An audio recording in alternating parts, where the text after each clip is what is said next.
making some money. Don't be worrying about holding on to money.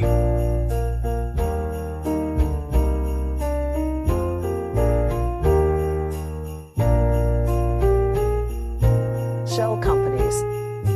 We're all making some money. Don't be worrying about holding on to money.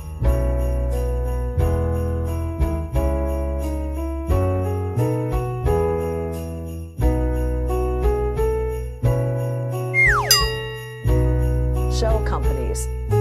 We're all making some money. Don't be worrying about holding on to money. The intensity, the passion.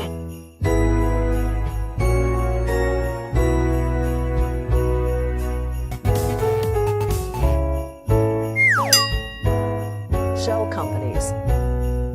We're all making some money. Don't be worrying about holding on to money.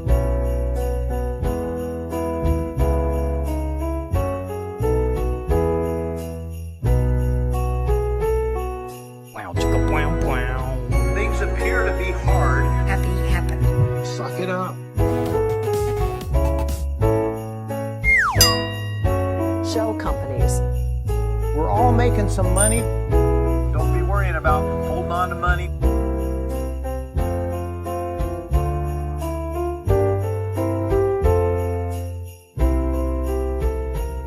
I'm always wearing my watch.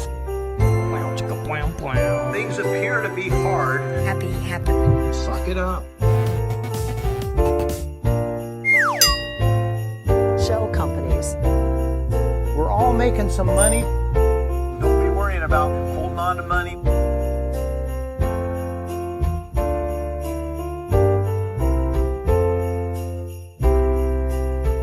Good things are amazing. I'm always wearing my watch. Things appear to be hard. Happy happen. Suck it up. Shell companies. We're all making some money. Don't be worrying about holding on to money.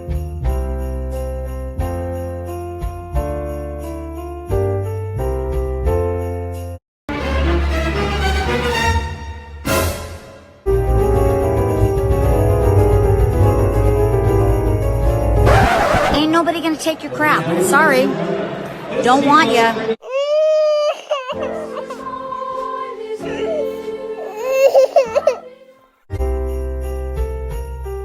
Be a day maker.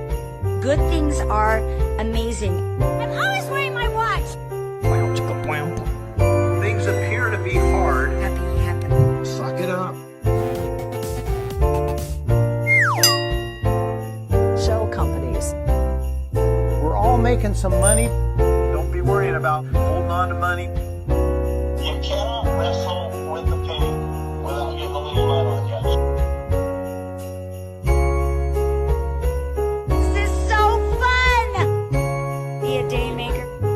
Good things are amazing. I'm always wearing my watch. Things appear to be hard. Happy happen.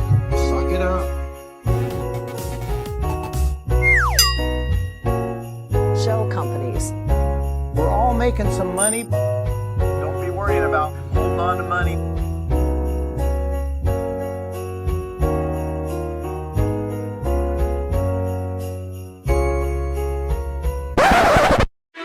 What are the 11 badges of fraud, and why do they matter in the Providence versus LuLaRoe lawsuit? For the purpose of this explanation, I will be using defendant for LuLaRoe and debtor. A transfer made with the actual intent to hinder, delay, or defraud a creditor is a fraudulent transfer. The other, a constructive fraudulent transfer, occurs if you make a transfer without receiving reasonably equivalent value in exchange for the transferred asset, and you are left with inadequate assets to pay your debts as they become due. How does the judge determine if you had actual intent to hinder, delay, or defraud a creditor? The judge cannot read your mind. So California lists 11 badges of fraud. The more that are present, the more likely that your transfer was a fraudulent transfer. The badges matter in this lawsuit because plaintiff has invoked them in an effort to force defendant to provide financial records involving money and or assets that defendant may be attempting to hide in an effort to avoid paying the debts they owe. Furthermore, Providence alleges that LuLaRoe is engaging in enough fraudulent behavior the badges, to ask the court to intervene on behalf of plaintiff to ensure LuLaRoe stops trying to hide their money and or assets. Assuming defendant had transferred money and or assets away from themselves, the badges attempt to find the intent behind the transfers by asking the following questions. Was the transfer to a defendant insider? Did defendant maintain control or possession after the transfer occurred? Was knowledge of the transfer exposed or kept under seal? Had defendant been threatened with a lawsuit prior to said transfer? How many assets did defendant keep as opposed to how many did they transfer? Did defendant leave before they could be served but after the transfers occurred? Did the defendant hide money and or assets? If the defendant sold off assets, was the amount of money they received a reasonable amount for said assets? Did the defendant become insolvent after the transfers? What was the timeline of when the transfers occurred versus when the substantial debt occurred? Did defendant transfer business assets to a lienor, who then transferred the assets to a defendant insider? Effectively, plaintiff just announced that they don't trust LuLaRoe to be honest about their financial solvency. Moreover, they believe in their argument so strongly that they took it to the judge.